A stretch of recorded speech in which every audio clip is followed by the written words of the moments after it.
우리는 지난 시간 이 거듭남의 진리, 거듭남의 교리를 바르게 알아야 하는 두 가지 현실적인 이유에 대해서 함께 나눴습니다. 먼저는 역사적으로도 그랬고 또 오늘날 교회 현실도 그렇고요. 교회가 이렇게 외적으로 커지면서요. 우리 교회 안에는 거듭남이 없는 회심, 거듭남이 없는 그런 믿음이 너무 만연해지는 그런 현실 속에 있습니다. 그래서 자신의 구원에 대해서 착각하고 스스로 자위하는 오늘 본문에 나오는 이 니고데모와 같은 자들이 많다는 것이죠. 그리고 그로 말미암아 교회의 거룩함이 땅에 떨어지는, 그래서 하나님의 영광이 정말 짓밟히는 그런 현실이 우리에게 있습니다. 그래서 이러한 현실을 바로잡기 위해서 우리가 바르게 이 거듭남에 대해서 알아야 되고요. 또 더불어서 이 거듭남의 진리는요, 이미 거듭남을 소유한 그 신자들에게도 유익을 준다고 했습니다. 그렇죠? 자신의 거듭남이 얼마나 특별하고 얼마나 영광스러운 하나님의 초자연적인 그 역사인지 이것을 더 우리가 분명하고 확고하게 알 때 그럴수록 바로 하나님 아버지께서 날 자녀로 삼으시고 날 사랑한다는 그 사실에 대한 확신이 커지고 그분과의 그 교제를 더 달콤하게 여기는 그런 참된 신앙의 회복도 가질 수 있게 되는 것입니다. 그래서 여러분들 우리가 이 거듭남의 진리에 대해서 바르게 알아야 되고요. 또 그렇게 될 때에만 여러분들이 또 여러분들의 자녀들의 구원과 이 거듭남을 위하여서 진짜 뭘 기대해야 되고 내가 무슨 역할을 해야 되고 하나님께서 어떻게 역사해 주시기를 기도할 수 있는 이러한 모든 것들이 이제 이게 정리가 된단 말이에요. 그래서 여러분들 우리가 이런 부분들을 좀 명확하게 해야 합니다.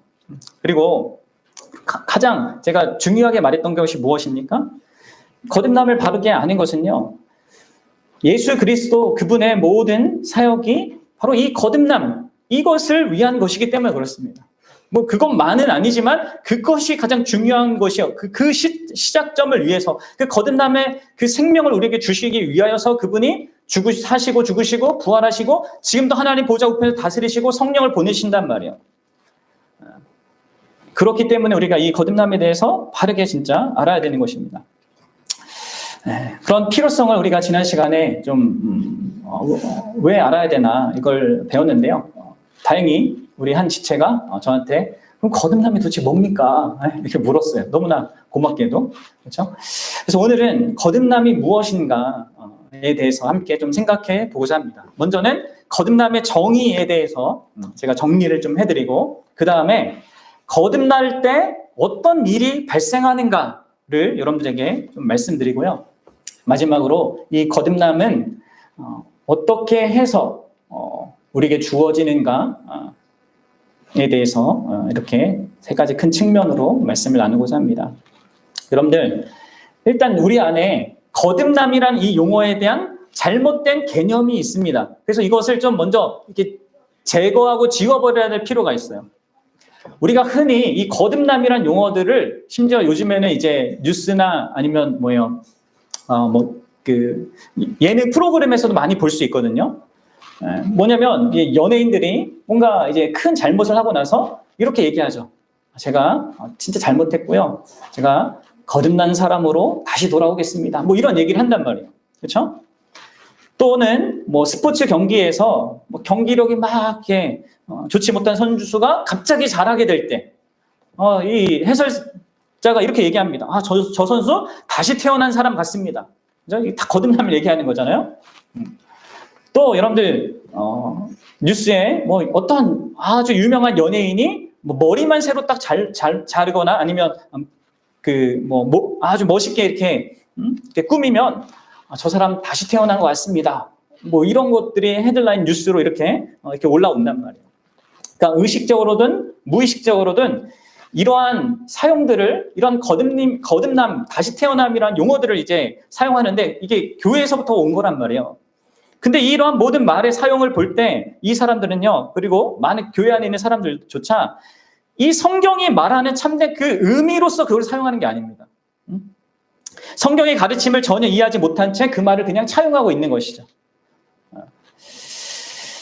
심지어 교회 안에는 어떤 사람들은 이렇게 얘기하는 사람이 있어요. 나는 그리스도인이 되고는 싶지만 거듭난 그리스도인이 되기는 싫습니다. 이렇게 얘기를 해요. 응?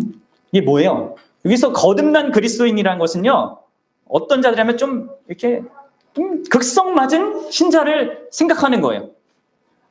자기의 종교성을 상당히 과감없이 드러내고 아주 불쾌한 방식으로 전도를 하는 그런 부류의 사람들만 거듭난 사람이고, 그냥 뭐 평범한 사람들은 그냥 그리스도인이다, 뭐 이렇게 생각하는 사람도 있단 말이에요. 아닙니다. 사실 거듭난 그리스도인이라는 이 말 자체가요, 동어 반복이에요. 왜냐면요, 거듭나지 않고는 그리스도인이 될 수 없기 때문이에요. 그래서 실제적인 의미에서는 오직 교회 안에는요, 한 부류의 그리스도인만 있는 것입니다. 거듭난 그리스도인이 따로 있고 그냥 그리스도인이 따로 있는 게 아니에요. 그리스도인이 거듭난 자인 겁니다.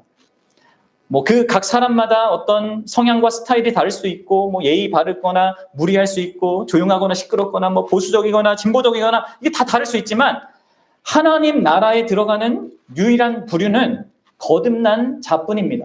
그리스도인인 뿐입니다. 자, 그러면 여러분들, 거듭남이란 이게 무엇인가? 제가 먼저 문자적인 정의를 좀 내려드리겠습니다. 이런 본문에 나오는 이 거듭나다라는 이 단어는요, 우리 한글말도 그렇잖아요. 두 단어의 합성어예요. 나다라는 말은 뭐예요? 아이를 낳을 때 그 나타낸 의미예요. 그리고 앞에 있는 거듭이라는 이 단어는 뭐겠습니까? 헬란 말로는 다시라는 뜻이 있고요, 또 위로부터라는 뜻이 있습니다. 그러니까 위로부터 다시 나는, 그러니까 문자적으로 거듭남이라는 것은 두 번째 태어나는 것 혹은 위로부터 태어나는 것이라고 할 수 있는 거예요. 문자적으로 그렇습니다. 근데 이것을 제가 이제 좀 신학적으로 정의를 해드리겠습니다. 여러분, 신학적이라는 것은요, 성경 전체의 맥락에서 본다는 의미입니다. 쉽게 얘기해서 신학적이라는 것은. 자, 이것을요, 제가 이제 크게 세 가지의 그런 개념으로 좀 설명을 할 텐데, 여러분 앞에 제가 좀 가져왔거든요. 가장 좁은 의미의 거듭남의 의미가 있습니다. 그것은 이래요.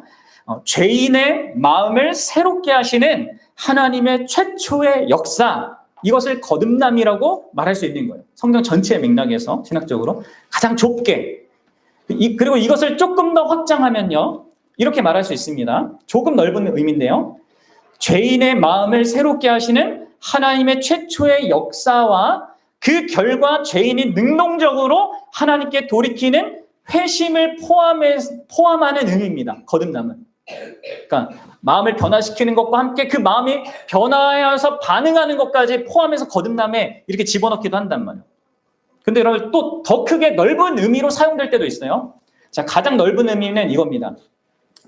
한 사람이 일생에 걸쳐 계속 하나님의 형상으로 새로워지는 과정 전체를 가리키는 겁니다. 그러니까 생명이 태어나서 그 변화되어져가는 모든 과정을 이렇게 크게 거듭남이라고도 말한단 말이에요. 그런데 여러분들, 우리는 이 세 가지를 왜 말씀드리냐면, 여러분들이 이제 신앙서적을 읽거나 뭐 성경을 읽다 보면 이런 개념들이 이렇게 나오기 때문에 그렇습니다. 잘 아셔야 돼요. 근데 우리가 초점을 맞출 것은요, 좁은 의미로서의 거듭남이에요. 이거를 잘 알고 있어야 돼요. 이 좁은 의미의 거듭남을 우리 믿음의 선배들이 이렇게 정의를 내린 것들이 있습니다. 그래서 제가 그냥 하는 것이 아니라 이게 다 이런 이 배경에서, 믿음의 선배들이라는 배경에서 우리가 이것을 이해하고 있고, 성경을 이해한 그들의 이해를 우리가 도움받아서 하는 거라는 것을 생각을 하셔야 돼요. 자, 한번 보십시오. 제임스 패커라는 분은 이렇게 얘기하셨어요. 거듭남의 정의예요. 이게 뭐예요? 성령의 은혜로운 주권적인 행동으로 타락한 인간 본성을 내면적으로 재창조하는 것입니다. 자, 그리고 그 다음에 존 파이퍼 목사님은 또 이렇게 얘기합니다. 이거 두 개로 크게 나눠서 한 건데 제가 좀 요약을 한 겁니다. 성령 하나님께서 한 죄인 안에서 초자연적인 역사로 영적 생명을 창조하시는 것으로서 나는 여전히 나지만 새로운 나가 되게 하시는 것입니다. 조금 개념이 들어오십니까? 그리고 마지막으로 조엘 비키라는 목사님도 이렇게 얘기하셨는데, 들어보세요. 거듭남은 하나님께서 초자연적인 재탄생을 통해 영적 생명을 주어 구원을 시작하시는 것입니다. 그럼 이렇게 정의한 것들의 대부분의 내용들이 동일한 어떤 내용들을 담고 있는 걸 보이죠? 근데 저는 여기에서 이제 이 조엘 비키 목사님께서 좀 더 이것을 풀어서 그리고 좀 더 설명을 붙여서 설명한 게 있어요. 그것을 여러분들이 좀 더 명확한 정의로 좀 알고 있으면 좋겠습니다. 좀 생각을 하면서 잘 따라서 한번 보세요. 자, 거듭남은 뭐예요? 거듭남이란 한 죄인의 초자연적인 재탄생 또는 재창조입니다. 근데 그것을 하나님께서 어떻게 하시냐면 부활하신 그리스도의 생명을 그 죄인의 속사람 안에 적용을 합니다. 그러면 그 적용한 것으로 말미암아 회심이 일어나는 거예요. 그리고 회심이 일어나면 이 존재가 하나님의 형상, 본래 망가졌던 그 하나님의 형상이 회복되어지고 또 가지고 있던 죄로부터 결정적으로 깨끗하게 되어지는 것입니다. 이게 거듭남이라는 것이죠. 그리고 이 모든 것은 오직 하나님의 자비와 사랑에 의해 주어지는 은혜라는 거예요. 이게 거듭남의 정의예요. 자, 그래서 여러분들 저는 지금 이제 여러분들 정의를 말씀드렸고요. 이 정의가 실제적으로 여기서 이렇게 설명한 것이 실제적으로 우리 안에서 내가 거듭날 때 어떤 일을 경험하게 되는지에 대해서 여러분들에게 설명을 하고자 합니다. 그래서 크게 두 가지 측면을 나눌 건데요. 먼저는 좀 개괄적인 그런 내용이 될 거고, 두 번째는 조금 더 세부적인 내용이 될 겁니다. 자, 거듭남의 이 정의를 살펴봤으니까 이렇게 구체적으로 진짜 내가 거듭날 때 어떤 일이 내 안에 일어나는가, 그럼 이걸 확인하셔야 돼, 보셔야 된단 말이에요. 점검하셔야 된단 말이에요. 그래서 이걸 확인해 보겠는데요. 먼저 먼저 생각해야 될 것은요, 우리가 거듭날 때는요, 새 생명을 자신 안에 경험하게 됩니다. 이걸 여러분들 확인하셔야 됩니다. 모든 거듭난 참된 신자는 이걸 경험해요. 자기 안에서 새 생명을 실제적으로 경험한다는 거예요. 자, 이거를 제가 두 가지로 좀 나눠서 하겠는데요. 오늘 본문과 연결시켜서 좀 생각해 봐야 됩니다. 우리는 거듭난다는 게 뭐냐면요, 그것은 종교가 아니라 새 생명을 얻는 것입니다. 뭐라고요? 종교가 아니라 새 생명을 얻는 거예요. 우리 3장 1절을 한번 읽어보겠습니다. 3장 1절 시작. 그런데 바리새인 중에 니고데모라 하는 사람이 있으니 유대인의 지도자라. 그럼 니고데모는 어떤 자입니까? 바리새인입니다. 바리새인은 어떤 자냐면 아주 엄격한 종교인이에요. 정말 주변에 있는 모든 사람들이 저 사람은 진짜 잘 믿는 사람이야 이렇게 할 수밖에 없는 그런 종교인이란 말이에요. 그러면서도 유대인의 지도자, 유능한 정치인이었단 말이에요. 근데 여러분들, 바로 바리새인이 그런 조건을 갖고 있었습니다. 나름 신을, 하나님을, 구약 성경이 말하는 하나님을 잘 믿고 있었단 말이에요. 종교인이었단 말이에요. 그럼에도 불구하고 그에게 거듭남을 말씀하셨어요. 이것은 무엇을 얘기하는 겁니까? 유대교의 그 종교와 신앙 전부, 그것은요, 거듭남이란 이게 없으면 아무 의미가 없다는 얘기예요. 따라서 여러분들, 이 니고데모에게 필요한 것이자 오늘날 우리에게도 필요한 것은요, 종교가 아닙니다. 우리에게 필요한 것은 생명이에요. 거듭남은 바로 이 생명을 주는 것입니다. 거듭남이라는 것은 종교를 갖는 것이 아니라 생명을 얻는 것입니다. 어떤 의미에서 여러분들, 지금 니고데모는 분명히 살아 있습니다. 그렇죠? 숨쉬고 있고 생각하고 있고 느끼고 있고 행동하고 있습니다. 또 어떤 의미에서는 하나님의 형상을 소유하고 있는 인간이에요. 그러나 여러분, 지금 예수님은 이 니고데모가 바리새인이고 종교인이고 존경받는 이 정치인인 니고데모가 죽었다고 보고 계십니다. 죽어 있어요. 왜요? 영적인 생명이 그 안에 없기 때문이에요. 영적으로 죽어 있는 거예요. 한때 살아있다라고 하는 그 흔적만 니고데모 안에 있는 것입니다. 그래서 다시 나야 한다, 거듭나야 한다, 생명이 필요하다, 이렇게 말씀하시는 것이죠. 그럼 지금 니고데모에게 필요한 것은요, 더 많은 종교 행위가 아닙니다. 니고데모는 이 바리새인 열심히 하는 사람들이, 알려진 사람들, 유대인들, 여러분들 요즘 유대인들도 보십시오. 아주 더운 이제 여름이 되는 땡볕에 이 까만 옷 입고 막 수염 다 이렇게 길게 기르고 어떻게든 율법을 지키려고 막 애쓰는 사람들, 열정적인 이 종교인이에요. 게다가 훌륭한 도덕과 윤리를 소양을 갖춘 자들입니다. 또 이 니고데모 같은 경우에는 사회 변화를 위하여서 자기의 그 공동체의 변화를 위해서 애쓰는 정치인이기도 했단 말이에요. 근데 이 존재에게도 거듭남이 필요하다고 얘기하고 있어요. 생명이 없다고. 그래서 여러분들 거듭날 때 한 사람 안에는요 전에 없던 생명이 생기는 것입니다. 이것은 종교 행위나 어떤 수련을 통해서나 내가 결단한다고 갖는 것이 아닙니다. 생명을 내 생명도 맞잖아요. 내가 결단해서 난 게 아니잖아요. 내가 태어남을 받은 거잖아요. 나아짐을 받은 것이잖아요. 그 생명을 하나님께로 받은 거잖아요. 마찬가지예요. 이 거듭남은 하나님께부터 그렇게 받는 것이고요. 거듭날 때 종교가 아니라 생명을 갖게 되는 것입니다. 자, 이게 우리가 생각해 볼 것이고요. 더불어서 거듭날 때 여러분들이 잘 생각하셔야 될 것은 거듭날 때 우리에게 있는 것이 예수 그리스도 안에 있는 어떤 초자연적인 것, 그것을 보거나 인정하게 되는 것이 아니라 거듭날 때요, 그 초자연적인 예수님의 그것을 자기 안에서 경험하게 되는 것입니다. 그럼 2절을 한번 읽어보겠습니다. 2절 시작. 그가 밤에 예수께 와서 이르되 랍비여 우리가 당신은 하나님께로부터 오신 선생인 줄 아나이다. 하나님이 함께 하시지 아니하시면 당신이 행하는 이 표적을 아무도 할 수 없음이니이다.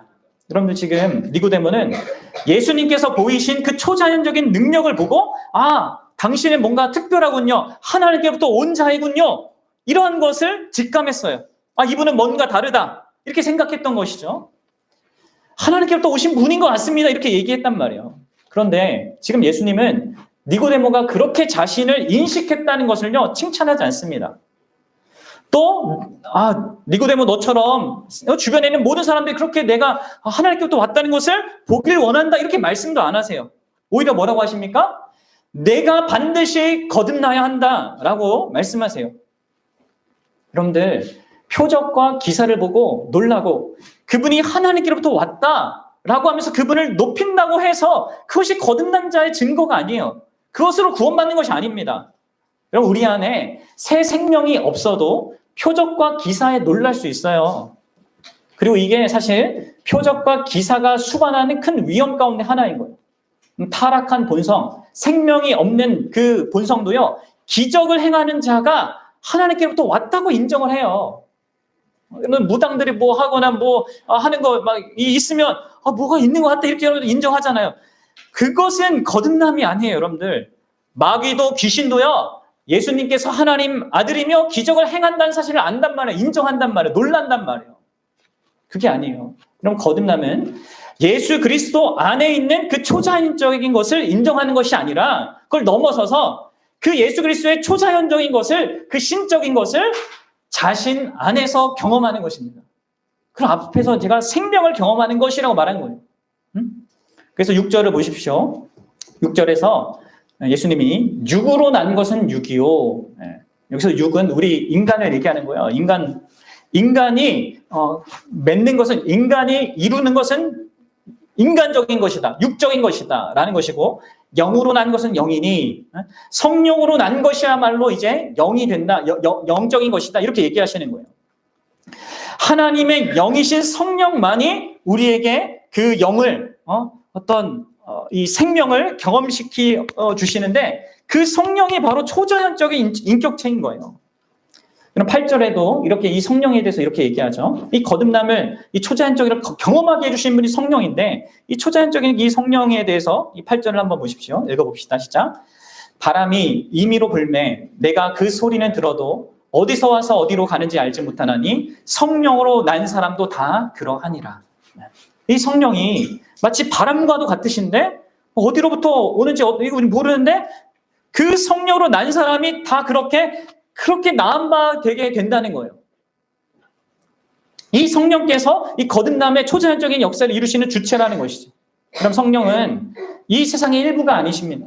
그분은 초월적으로 계신 분이에요. 그리고 이 성령은 마치 바람이 자기가 원하는 대로 움직이는 것처럼 그렇게 자신이 주권적으로 원하는 대로 역사하십니다.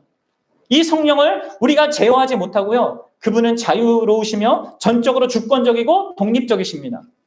바로 이 성령이 그 초자연적인 그 생명을 경험하는 그 역사의 직접적인 원인이에요. 그리고 그것을 우리 안에 경험하는 게 있어야 된다고요. 그러니까 예수님 안에서 그것들이 일어나고 있는 것을 인정하는 것이 아니라 내 안에서 그것을 경험하는 일이 있어야 되는 겁니다. 자, 그렇다면 이렇게 생명을 초자연적으로 예수님에게서만 보는 것이 아니라 내 안에서 경험하게 될 때 그 경험이 뭐냐라는 것을 이제 여러분들에게 말씀드리겠는데요. 거듭날 때 초자연적으로 경험하는 그 생명을 경험하는 것의 그 실체, 그게 뭐냐? 뭐냐? 바로 예수 그리스도의 그 생명과 내가 연합되는 것입니다. 거듭남은 성령께서 역사하셔서 초자연적인 생명을 바로 내 안에서 경험하게 하시는 것인데, 그 성령이 주시는 생명은 바로 예수 그리스도 그분 자신이라는 거예요. 여러분 생각하셔야 됩니다. 따라오셔야 돼요. 여러분 예수님이 뭐라고 하셨어요? 요한복음 14장 6절에서 내가 생명이다 이렇게 얘기하셨단 말이에요. 요한복음 6장 36절에서도 나는 생명의 떡이다 이렇게 얘기하셨단 말이에요. 여러분 예수님이 생명이에요.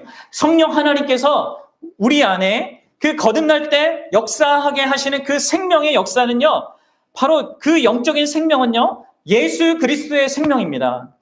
바로 예수 그리스도와의 그 연합을 우리에게 주시는 것입니다. 그럼 생각해 보세요. 우리가 육신으로서 태어날 때도 우리의 생명은요, 어떻게 됩니까? 어떻게 주어지는 겁니까? 그럼 눈을 뜨세요. 여러분들 부모님한테 낳게 될 때, 여러분들이 또 자녀를 낳을 때 어떤 일이 벌어집니까? 여러분들의 생명과 여러분들의 부모님의 생명이 연결되어서 여러분들 생명을 소유하게 돼요. 여러분 자녀들도 마찬가지예요. 여러분들의 생명이 그 자녀들의 생명과 연결되어서 그들이 생명을 갖게 된단 말이에요. 마찬가지로 거듭날 때 어떤 생명이 우리에게 주어지냐? 바로 예수 그리스도 그분의 생명과 나라는 존재의 생명이 연결돼서 그 생명을 공유하게 된단 말이에요. 그래서 여러분들 이 예수님과의 연결 없이 영원한 생명, 영적 생명이 없는 것입니다. 거듭날 때 성령님은 우리를 예수 그리스도에게 연합되게 하시는 것입니다. 그리고 살아있는 연합이 되게 하는 거예요.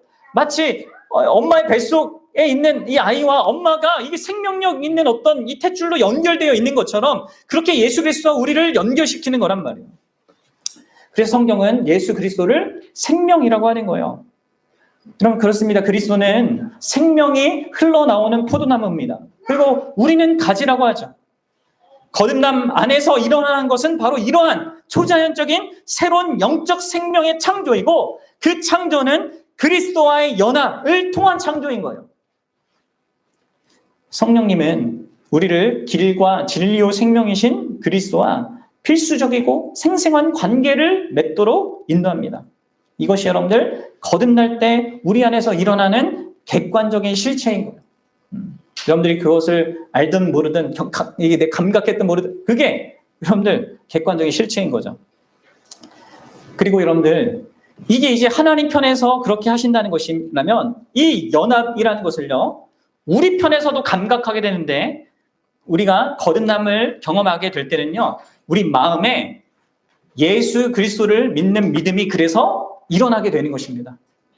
그러니까 영적 생명과 예수님을 믿는 그 믿음이 사실 동시에 생겨나는 거예요. 그러니까 논리적으로는 영적 생명이 먼저 있는 것입니다.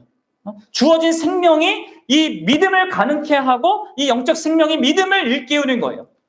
그래서 예수 그리스도에 대한 믿음을 갖게 된다. 그것은 뭐냐면 그 사람 안에 영적 생명이 생겼다는 의미입니다. 정리하면 하나님 편에서 보면 우리가 거듭남을 경험할 때 그리스도와 연합되는 그 생명을 가지게 되는 것이고, 우리 편에서 보면 우리가 예수님에 대한 믿음으로 그 연합을 경험하는 것입니다. 이게 여러분들 다 성령께서 하시는 일이에요. 예수님과의 연합과 이 믿음, 여러분들 이 실체가 자신에게 있는 겁니다. 거듭난 사람에게는, 또 거듭나야 될 사람에게는 이 실체를 구해야 되는 것입니다. 요한일서 5장 4절에서 이 두 가지를 하나로 이렇게 얘기하는데 같이 읽어보겠습니다. 시작. 무릇 하나님께로부터 난 자마다, 거듭난 자마다 라는 뜻이죠. 뭐요? 세상을 이기니라. 세상을 이기는, 이제 세상을 이긴다는 것이 거듭남의 가장 중요한 특징 중에 하나입니다. 거듭난 자에게 있는 증거 중에 하나이란 말이에요. 세상을 이기는 거. 근데 뭐 세상을 이기는 승리는 무엇이니? 이것이니? 예, 우리의 믿음이라. 세상을 이기는데 어떻게 이겨요? 믿음으로 이긴단 말이에요. 그러니까 거듭나게 하시는 것과 이 믿음이라는 게 같이 작동한단 말이에요. 그리고 그것이 있을 때 세상을 이기는 거예요. 이게 하나님께로부터 나음을 체험하는 방식과 우리가 그 하나님께로부터 나음을 얻게 되는 그 영적 생명을 가질 때 갖게 되는 그 믿음이 같이 간다는 것을 알아야 돼요. 이게 분리가 안 되는 것입니다. 새로운 탄생에서 일어나는 그 일은 그리스도와의 연합 가운데 생명이 창조되는 거예요. 다시 얘기하지만 여러분 부모님과 이렇게 내가 태어난 이걸 생각해 보세요. 그리고 내가 우리 자녀를 낳았을 때 그걸 생각해 보십시오. 그런 식으로 거듭남이 일어난 것입니다. 그런데 여기서 거듭남을 통해서 받게 되고 연결되는 그 생명이신 예수 그리스도는요, 부활하신 예수 그리스도십니다. 그러니까 우리가 받는 것은 그냥 생명이 아니라 부활 생명을 받게 되는 거예요. 부활 생명이 적용되는 것입니다. 그래서 우리의 내적 사람 안에서 일종의 부활을 경험하는 것입니다.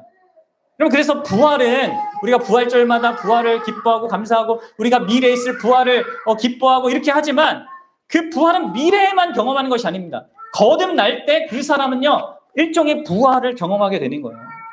이는 마치 구약 성경에 여러분 이 이야기 아십니까? 엘리사 이야기 압니까? 엘리사 선지자가 죽은 아이를 살리는 그 표적을 보입니다. 근데 어떻게 하냐면 그 아이 위에 죽은 아이 위에 엎드려서 자기 입을 그 죽은 아이의 입에 맞추고 자기 눈을 또 그 아이 눈에 맞추고 또 자기 손을 그 아이 손에 딱 대고 엎드려서 그렇게 하는 기적을 베푼단 말이에요. 그러자 어떤 일이 벌어져요? 차차 그 아이의 살이 따뜻해지면서 그가 생명이 돌아와요. 그러면 살아나는 일이 구약 성경에 그 표적으로 있단 말이에요. 이 표적은 뭐예요? 앞으로 예수 그리스도께서 우리의 영혼 가운데 행하실 일을 보여주는 거란 말이에요.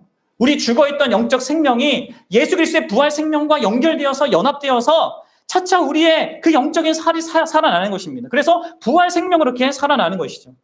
그래서 이러한 역사를 에베소서에서 바울이 이렇게 얘기하는 거예요. 에베소서 2장 4절, 5절 한번 읽어봅시다. 자, 일단 이걸 하나님의 그 사랑에 근거한 거다, 동기다 이렇게 얘기하면서 보세요. 긍휼이 풍성하신 하나님이 우리를 사랑하신 그 큰 사랑을 인하여 허물로 죽은 우리를 그리스도와 함께 살리셨고 너희는 은혜로 구원을 받은 것이라. 그럼 보시고 그리스도와 함께 살리는 것입니다. 거듭남은 허물과 죄로 죽은 우리를 그리스도 부활 그 생명과 연결시켜서 함께 부활시키는 거예요. 그래서 영적으로 부활을 경험하는 것입니다. 거듭남은.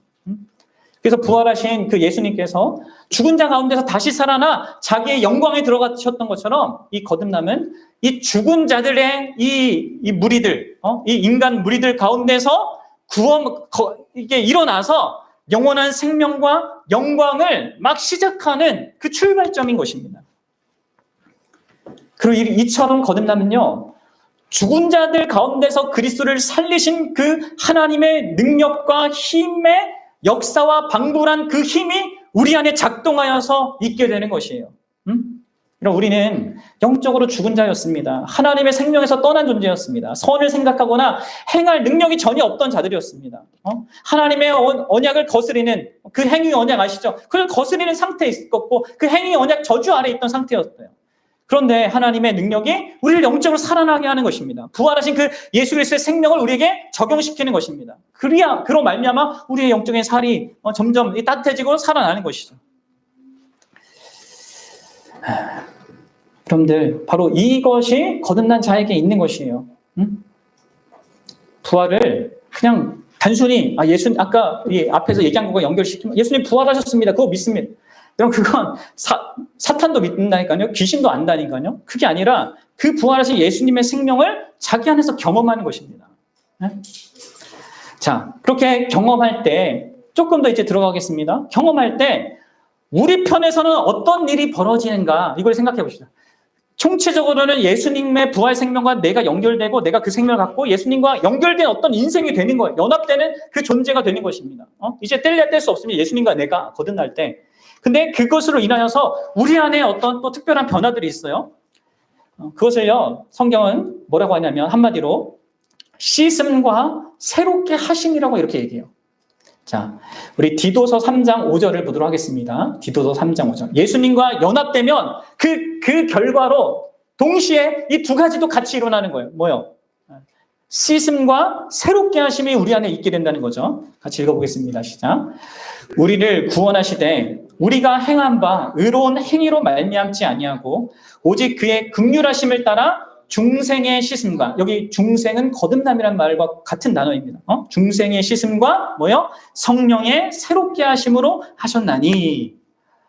여러분들, 예수님의 생명과 우리가 이렇게 연결되어서 우리 안에 부활 생명이 이렇게 생길 때 우리의 옛 본성이 개선되는 게 아닙니다. 새 본성이 창조됩니다. 그 새 본성은 실제로 나이지만 용서받고 깨끗해진 것이고 그 본성은 동시에 또한 놀랍도록 새로운 것입니다. 이전의 나와 어떤 연속성도 갖고 있지만 이전엔 내가 아닌 또 새로운 나라고밖에 말할 수 없는 어떤 것을 갖고 있게 된다는 것이죠. 이게 여러분들 중생의 씻음과 성령의 새롭게 하심이에요. 그리고 이것을 오늘 요한복음 본문에서는요, 뭐라고 하냐면 3장 5절 보세요. 3장 5절에서 이렇게 얘기하는 거예요. 읽어봅시다. 시작. 예수께서 대답하시되 진실로 진실로 내게 이르노니 사람이 물과 성령으로 나지 않아. 이 물과 성령이 같은 말입니다. 바울이 얘기한 중생의 씻음과 성령의 새롭게 하심인 것을 이렇게 줄여서 말하는 겁니다. 여기서 물은 그럼 세례를 말하는 게 아니에요. 천주교가 말하듯이 그런 게 아니라 이미 많은 학자들이 동의하듯이 이 물은 에스겔서 36장 24절부터 28장의 그 예언을 기반하고 있는 것입니다. 우리 구약성경 에스겔서 36장 한번 가보도록 하겠습니다. 이스라엘 백성이 여러분 구약시대 때 계속 하나님을 기적도 보고 뭐 놀라운 것들을 다 경험했는데 계속 타락하잖아요. 우리가 금요일날 사사기서 하면서도 배웠지만 왜 계속 타락합니까? 그들의 영혼이 할례받은 마음이 아니었기 때문입니다. 그래서 하나님이 이들에게 할례받은 마음을 예고해 주시고 약속해 주시거든요. 그 내용이 에스겔서 36장이에요. 자, 한번 읽어봅시다. 내가 너희를 여러 나라 가운데서 인도하여 내고 여러 민족 가운데서 모아들이고 고국 땅에 들어가서 맑은 물을 너희에게 뿌려서 너희로 정결하게 하되 곧 너희 모든 더러운 것에서와 모든 우상 숭배에서 너희를 정결하게 할 것입니다. 물을 뿌린다는 얘기가 있잖아요. 여기 이 물입니다. 자, 그리고 26절에 또 새 영을 너희 속에 두고 새 마음을 너희에게 주되 너희 육신에서 굳은 마음을 제거하고 부드러운 마음을 줄 것이며 27절 또 내 영을 너희 속에 두어 너희로 내 율례를 행하게 하리니 너희가 내 규례를 지켜 행할지니라. 28절 내가 너희 조상들에게 준 땅에서 너희가 거주하면서 내 백성이 되고 나는 너희 하나님이 되리라. 네. 그럼 보이십니까? 구약에 하나님이 예고하신 이 약속이에요. 이게 이제 새 언약에 관한 말씀 중에 하나인데요. 하나님의 나라에 들어갈 그 사람들이 여기서 씻음이라는 것과 함께 새 사람의 창조라는 것을 이렇게 갖게 된다는 것을 말하고 있는 것입니다. 그래서 여러분들 물과 성령으로 거듭난다는 것은 결국 우리 안에 있게 되는 새로움의 그 두 측면을 말해주는 거예요. 거듭날 때 우리는 이 두 가지의 그 역사를 경험하게 되는 것입니다. 우리의 죄로움을 또 우리의 더러움이요 씻겨지는 것을 경험하게 되는 거예요. 그리고 놀랍게도 우리 안에 새로운 마음과 새로운 영을 갖게 되는 것이 함께 또 더불어서 갖게 되는 것입니다. 그래서 여러분들 거듭나는 것은 사람이 완전 그냥 예전 사람들은 예전 존재는 없어지고 그리고 새로운 인간이 되는 이런 것이 아니에요. 연속성이 있어요. 그리고 그 연속성 때문에 씻음이라는 이 개념이 이러한 것이 필요한 것입니다. 용서라는 이 개념이 이게 필요한 것이에요. 왜냐하면 나니까 과거부터 존재해왔던 나니까. 근데 내가 뭐예요? 죄로 말미암아 더러워졌단 말이에요. 문제가 있단 말이에요. 이게 씻겨져야 되는 거예요. 근데 이제 거듭남을 통하여서 그게 씻어지는 것입니다. 그러면서도 동시에 내 안에 새로운 마음과 새 영, 새 본성이 생긴다는 것이죠. 그것이 여러분들 중생의 씻음, 곧 성령의 씻음입니다. 그 성령의 새롭게 하심인 것입니다.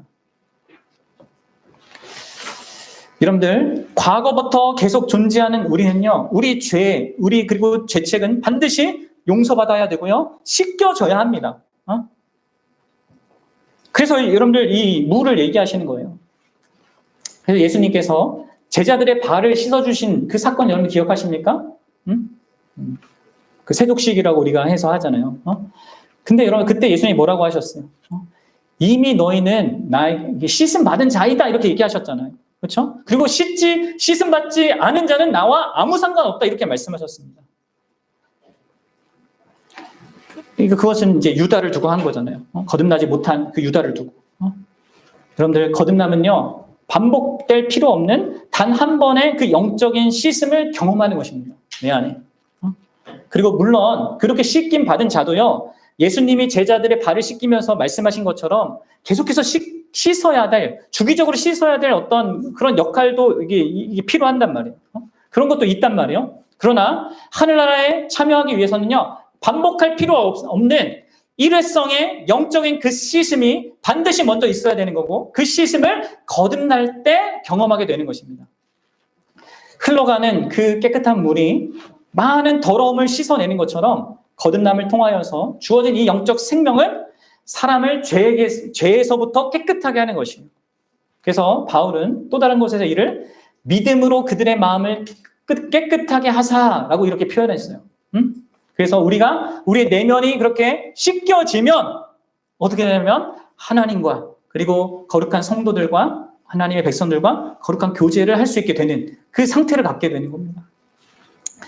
그런데 단순히 용서와 이 죄 씻음만으로는 부족합니다. 우리의 존재가 새로워져야 돼요. 그래서 성령의 새롭게 하심이라는 것이 있는 것입니다. 내 존재가 변혁되어야 됩니다. 무슨 말이냐면 새로운 방식으로 삶을 바라보고 새로운 생각으로 생각하고 새로운 가치관으로 살아가는 모든 것을 가치 평가를 하는 그 일이 우리 안에 있어야 된다는 거예요. 이게 여러분들 에스겔 선지자가 말한 새 마음과 새 영이 주어지는 이유예요. 거듭날 때 우리의 마음은요, 달라지는 것입니다. 영적 실제에 대해서 무감각하고 반응하지 않고 죽어있고 굳은 마음이 달라집니다. 그것이 성령의 새롭게 하심입니다. 이전에는 우리 마음이요, 다른 것에 많은 열정을 보였습니다. 다른 세상의 것들을 막 갈망했습니다. 하지만 이 성령께서 우리 안에 거듭나는 이 새롭게 하심을 허락하시면 우리가 예수 그리스도, 우리와 연결된 그 예수 그리스도의 아름다움과 그 영광과 그분의 그 충만한 그것들을 감각하게 돼요. 이전에는 그것에 대해서 무감각했습니다. 별로 관심이 없었어요. 근데 이제 보게 되는 것입니다. 하나님 나라를 보려면 이런 마음의 변화가 있어야 돼요. 거듭날 때 죽었고 돌처럼 굳어 예수 그리스도께 무감각한 그 마음이요, 그분의 가치를 느끼는 마음으로 바뀌는 것입니다. 그분 그리스도께 무감각한 그 마음이 그분의 가치를 느끼는 마음으로 바뀝니다. 거듭날 때 하나님은 살아있고 초자연적이며 영적 생명을 우리 마음에 두시고요, 이 영적 생명, 이 새 영은, 이 새 마음은 우리에게 새로운 그 성향을 심으시는 거예요. 그것을 성령 하나님께서 행하시는 것입니다. 마치 우리 마음을 부드러운 흙동이가 되게 하시는 거예요. 여러분들 도자기 만드는 거 많이 봤잖아요. 부드러운 흙덩이를 이제 도자기 굽는 사람이 이렇게 막 만져서 이렇게 주물러가지고 이렇게 아름다운 그 모양을 만드는 거, 영적이고 도덕적인 형태를 부여하시는 거. 성령께서 우리 마음을 부드럽게 하셔서 그렇게 만드시는 것입니다. 그리고 그 마음의 그 효과가 뭐예요? 예수 그리스도를 감각하게 되는 거예요.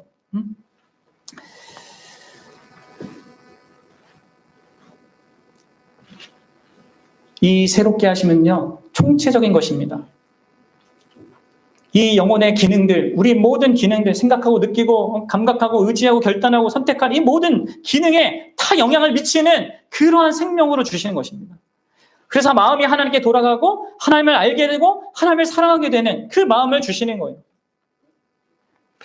하나님은 거듭남을 통하여서 인간의 동기의 그 원천인 그 마음 가장 깊은 곳을 깨끗하게 하시고 그것이 부드럽게 되고 그것이 진짜 영광스러운 것에 반응할 수 있게끔 만드시는 거예요. 그리고 그것은요, 속사람 전체에 대한 이 한 인간 존재 전체에 대한 포괄적인 역사입니다. 그래서 바울은 고린도후서 5장 17절에서 이렇게 이 거듭난 자에 대해서 얘기하는 거예요. 뭐라고 합니까? 보십시오. 시작. 그런즉 누구든지 그리스도 안에 있으면 새로운 피조물이라. 새로운 피조물이다. 이전 것은 지나갔으되 보라 새 것이 되었도다. 그렇습니다, 여러분들. 여러분들, 우리의 죄, 아담으로부터 물려받은 우리의 죄, 아담의 그 안에 있었던 우리의 죄, 이 원죄가 우리 전 존재를 다 감염시키고 영향을 미치듯이요. 그것의 치료제인 이 거듭남의 은혜는요, 또한 한 사람 전체를 회복하는 것입니다. 죄가 한 사람의 모든 불의에 다 영향을 미치고 있듯이 이 새로운 은혜도요, 뭐냐면 이 죄를요, 뿌리 뽑게 하는 그 역할을 하기 때문에 이 거듭남으로 말미암아 이 죄가 거둔 것들이, 죄의 역사들이 서서히 이제 파괴되기 시작하는 거예요. 그래서 거듭남을 재창조, 재탄생 이렇게 부르는 것입니다. 이것은 여러분들 예수님께서 다시 오셔서 이 마지막 날 온 세상을 새롭게 하시는 그 역사와 같은 수준에서 그 일을 이 역사의 한 시점에서 나 한 개인에게 행하시는 것입니다. 성령으로 말미암아. 하나님께서 자신의 살아있고 영원한 말씀을 통하여서 이 우주 만물을 창조한 것처럼 하나님이 주시는 이 거듭남은요, 이 성육신하신 말씀이신 예수 그리스도, 또 그가 보내신 성령을 통하여서 우리에게 일어나는 창조의 사역인 거예요. 그래서 새로운 피조물이라 이렇게 불리는 겁니다. 그리고 그 사람은 이제 다시는 그들 자신을 위해 살지 않고 오직 그들을 대신하여 죽었다가 다시 살아나신 이를 위해서 살게 되는 것입니다. 거듭남은 인간의 영혼의 기능들에 이렇게 새로운 질서를 가져다주고 이전에 어두웠고 부패했던 그 사람의 생각과 감정과 의지가 빛을 비추게 하여서 그 진리의 빛을 따라서 살게 되는 그런 일을 가능케 해요. 그래서 여러분들, 거듭남은 반드시 사람 안에서 변화를 만들어내는 강력한 역사입니다. 그리고 그 역사로 말미암아 우리 안에 무너졌던, 망가졌던 하나님의 형상이 회복되어지는 거예요. 그래서 골로새서에서 바울이 이렇게 또 얘기하는 겁니다. 골로새서 3장 10절이에요. 여러분들, 이 말씀, 성경 전체가 거듭남을 말하고 있습니다. 여러분들 보셔야 돼요. 네? 읽어봅시다. 시작. 새 사람을 입었으니 이는 자기를 창조하신 이의 형상을 따라 지식에까지 새롭게 하심을 입은 자니라. 새 사람. 네? 거듭난 자는 새 사람이 된 것입니다. 그리고 하나님의 형상을 따라서 그렇게 새롭게 또 되어져 가는 거예요. 여러분, 우리 부모가 자기 모습을 닮은 자녀를 낳지 않습니까? 하나님도 거듭나게 하실 때 자기를 닮은 자녀를 낳는 것입니다. 여러분들, 성령 하나님께서 창조하시는 그 거듭남은 다시 정리하면 예수 그리스도의 그 생명, 예수님과 우리를 연합시키잖아요. 예수님과 연결되고 연합되고 그분과 함께 살게 되는 거예요. 네? 그러면서 그 예수님이 우리에게 뭘 하시겠습니까? 우리가 예수님을 닮은 어떤 것들을 우리가 갖게 된단 말이에요. 이게 여러분 예수님이 오신 목적이고 구원의 목적입니다. 전에 하나님의 모양으로 지음받은 인간이 다시금 참된 하나님의 형상을 회복하기 위하여서 그분이 거듭남을 주신단 말이에요. 그래서 예수님과의 연합 속에서, 예수님과의 관계 속에서 그 하나님의 완전한 형상이신 그 예수님을 닮아가는 그 내 모습을 갖게 되는 것입니다. 이게 사도 베드로는 신성한 성품에 참여하는 것이다라고도 말했어요. 그럼 보십시오. 거듭남은 우리를 씻길 뿐만 아니라 새 마음을 주어서 내 존재를 전적으로 재창조해서 점진적으로 하나님의 형상을 닮아가는, 거룩하게 하는 그 과정을 시작하는 겁니다. 이게 거듭남이에요. 여러분들, 결론을 맺겠습니다. 거듭남은요, 한 죄인이 초자연적으로 재탄생 혹은 재창조되는 것입니다. 거듭남은 종교가 아니라 생명을 얻는 것이고, 예수님 안에 있는 초자연적인 것을 인정하는 것이 아니라 그 초자연적인 것을 실제로 경험하는 것입니다. 그 초자연적인 경험이란 뭐라고요? 부활하신 예수 그리스도, 지금도 하나님 앞에 살아계신 그 예수님과 내가 연합되는 거예요. 그게 어떻게 연합돼요? 성령께서 하시는 것이죠, 그것을. 그렇게 연합될 때 어떤 일이 벌어진다고요? 그로 말미암아 우리가 우리의 죄 씻음, 우리의 죄책의 씻김을 받게 되고 새 마음과 새 영을 갖게 됩니다. 그래서 하나님과의 그 관계 속에서 우리 안에 망가졌던 하나님 형상이 회복되어지는 것. 여러분 이게 성경이 말한 거듭남이란 말이에요. 여러분들 예수님은 오늘 본문 10절에서 거듭남에 대해서 모르고 있는 베드로에게 니고데모에게 책망하셨습니다. 너가 이스라엘의 선생이라면서 성경을 그렇게 연구했다고 하면서 하나님을 그렇게 믿는다고 한다고 하면서 거듭남도 모르니 어떻게 그럴 수 있냐 하면서 이게 책망하셨다면 왜요? 이게 성경의 핵심이니까 하나님이 하신 일의 가장 중요한 일이니까. 여러분 알고 있습니까? 여러분들 교회를 얼마나 다녔냐? 이 니고데모서 교회에서 무슨 직분을 갖고 있냐? 교회에서 뭐 활동을 얼마나 했냐? 이게 중요한 게 아니에요. 이걸 아느냐가 중요하단 말이에요. 이걸 경험했느냐가 중요하단 말이에요. 여러분 자신 안에 이 거듭남의 이 경험이 있습니까?